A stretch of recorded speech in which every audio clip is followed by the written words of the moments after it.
Welcome to KaiChi Live. I'm KaiChi, and it's my Hamster Gretel review. In this episode titled Cutie and Bees, we see Hamster Gretel fight a giant adorable otter, and we see Kevin try to be a superhero. The reason why the otter got so big was because they were fighting an earlier villain called the Amplifier.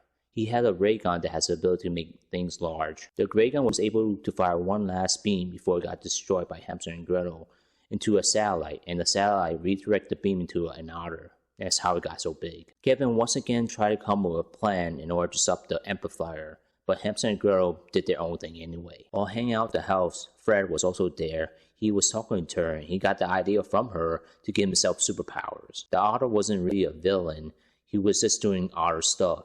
Because of his size, every time he moves, he called mayhem and destruction. Hamster and Gretel has trouble stopping it, because they found the giant otter cute and very adorable. Kevin once again came up with the idea to cover the otter's face so the cuteness won't distract Hamster and Gretel, and they were able to defeat it. He got the idea from watching a TV show titled England with Dragons, which I've been thinking is probably going to be like the same TV show like Phineas and Ferb, or similar to a TV show in Phineas and Ferb about Horse in the Bookcase or Milo's Law. I call it either the Dr. Zone files or the Dr. Zones. I forget. Kevin went through his comic book collection in order to get ideas to give him superpowers. He either could get into an industrial accident or build suit armor.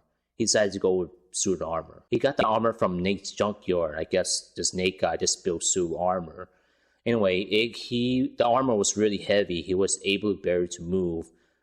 He couldn't move at all. It just had a grappling hook which he travels in, but very slowly. In the end, he found the armor useless. Also, while talking to Fred, he got an idea to get the aliens that gave the powers to Hamster and Gretel to give powers to him. He just needs to find them. Well, of course, with Fred's help. But Fred just left like she can't handle this anymore. Whether or not Kevin should have powers? No, not in this episode. Even though he tried to get himself superpowers by building a suit of armor. Well, Nate built it for him. But once again, in this episode, he proves that he doesn't need powers in order to save the day. Overall, it was an okay episode. It felt like a filler episode, in fact. You just see Kevin trying to get powers now, and he really focused on getting superpowers. So, in fact, I saw further, like the list of further episode of title UFO with one part and two part, and we also saw a little clip of Gretel in the cage and Kevin in the suit armor falling out the spaceship.